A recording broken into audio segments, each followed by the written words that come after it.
আসসালামু আলাইকুম ভিউয়ার্স, আশা করি সবাই ভালো আছেন।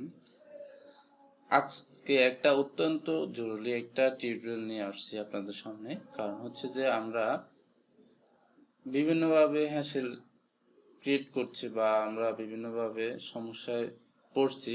কারণ হচ্ছে যে আমরা আমাদের বিভিন্ন স্কুল প্রতিষ্ঠান শিক্ষা বা চাকরির ক্ষেত্রে আমাদের বিভিন্ন শীট তৈরি করতে হয়। শীট তৈরি করে আমরা আমাদের অফিসে জমা দিতে হয়।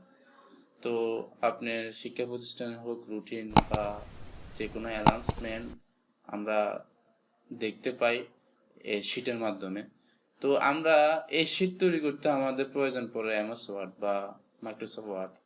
তো আমি মাইক্রোসফট ওয়ার্ড ছাড়া সম্পূর্ণ ফ্রিতে কিভাবে আপনি আপনার গুগল অ্যাকাউন্টের মাধ্যমে, গুগল ডক্সের মাধ্যমে আপনি এরকম একটা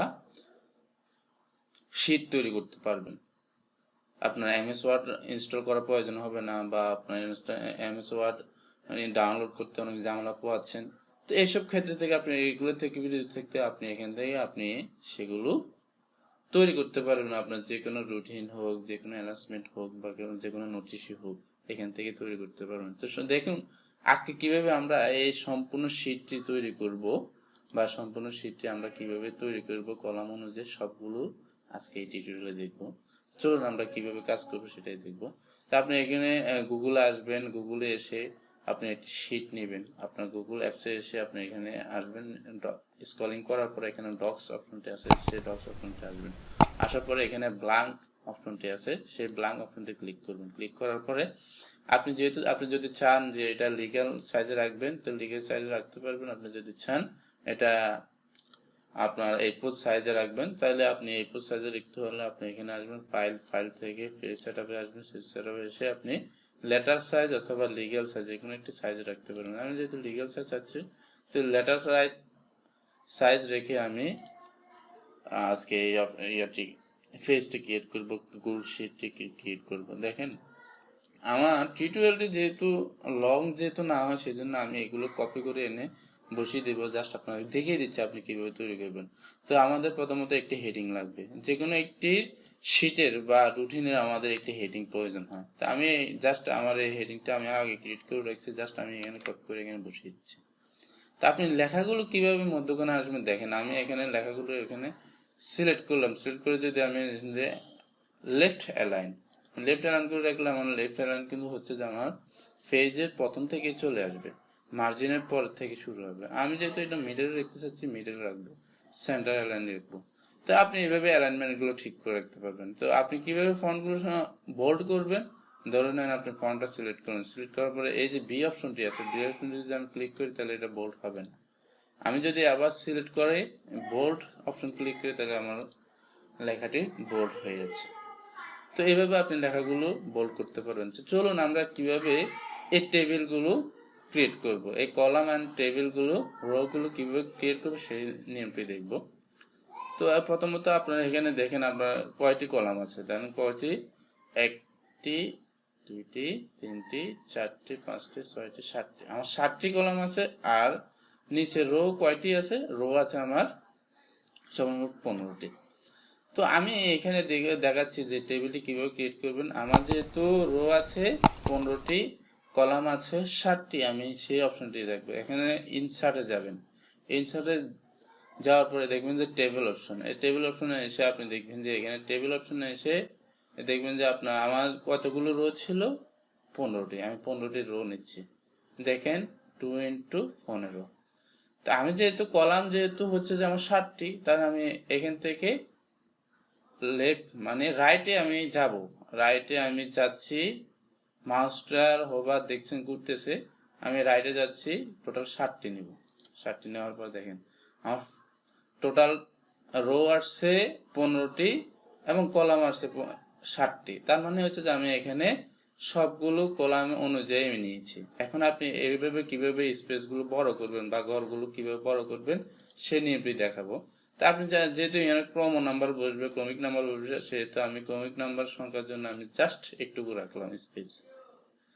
আর আমার যেহেতু এখানে নাম বসবে, আমি এখানে নাম অপশনটি ক্লিক করার সময় আমি এখান থেকে এই যে লাইনটা একটু সিলেক্ট করে বামে সরিয়ে নিলাম।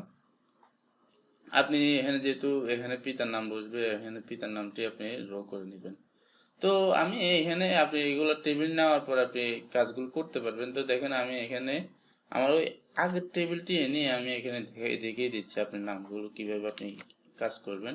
এখানে কপি করে এখানে বসিয়ে দিচ্ছি, কন্ট্রোল ডি দিয়ে পেস্ট করে দিলাম।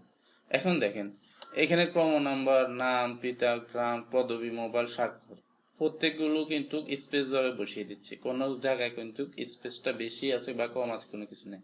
আপনি যদি স্পেস গুলো বড় করতে চান, ছোট করতে চান না, তাহলে আপনি এখানে যে হোভার মার্কটি উঠছে সেই হোভার মার্কটি সিলেক্ট রেখে আপনি মাউসের বাটনটি ক্লিক করে ধরে রেখে আপনি কিন্তু বামে ঢেনে ঘোরালে আপনি স্পেস গুলো বাড়বে।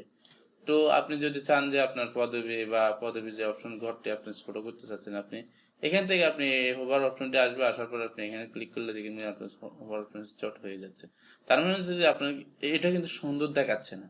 তা আপনি সুন্দরের জন্য আপনি কি করতে পারেন, আপনি জাস্ট এইটুকু টেনে হোভার করে আপনি এই লেখাগুলো মধ্যখানে রাখতে পারেন, তাহলে একটা সৌন্দর্যের মধ্যে আছে বা স্পেসটা একই থাকছে। তো আপনি এইভাবে আপনার গুগল শিটগুলো এইভাবে তৈরি করতে পারবেন। বিভিন্ন এই যে বাটনগুলো আপনি ক্লিক করে এদিক সেদিক নিয়ে আপনি সাইজগুলো কাস্টমাইজ করতে পারবেন। তো আপনি যদি চান যে আপনার এখানে নামগুলো আপনি অন্য নাম কালার করতে চাচ্ছেন বা বোল্ড করে দিতে চাচ্ছেন, তা আমি এখানে সিলেক্ট করে নামটা সিলেক্ট করে বোল্ড করে দিলাম, হয়ে গেল। আপনি যদি চান পিতার নামটি বোল্ড করে দিতে, পিতা এই অপশনটি বোল্ড করে, আপনি যদি চান যে এটার নিচে এটা একটি কালার হবে, অন্য কালার হবে, কালার দিতে চান, তো টেক্সট কালারে আসবেন। এই টেক্সট কালারে এসে আপনি যে কোনো কালার চুজ করে কালারটি চয়েস করে দিতে পারেন। দেখেন আপনার কালারটি চেঞ্জ হয়ে গেছে। তো আপনি যদি চান যে এখানে এই অপশনটিতে লেখাগুলো আপনি অন্য একটি কালার করে দিতে চান, আপনি এইগুলো কালার দিতে পারেন। তার মানে হচ্ছে যে আপনি কিন্তু গুগল এমএস ওয়ার্ডের সম্পূর্ণ অ্যাক্সেস আপনি কিন্তু গুগল ডক্সে পাচ্ছেন। তো আপনারা এই সমস্যাগুলো যেহেতু গুগল এমএস ওয়ার্ডে আপনার সমস্যা হচ্ছে, আপনি গুগল ডক্স ইউজ করতে পারেন, যে কোনো ফাইল আপনি তৈরি করতে পারেন অনায়াসে। আপনার ফাইলগুলো অটোমেটিক্যালি আপনার গুগল ড্রাইভে কিন্তু সেভ হয়ে যাচ্ছে।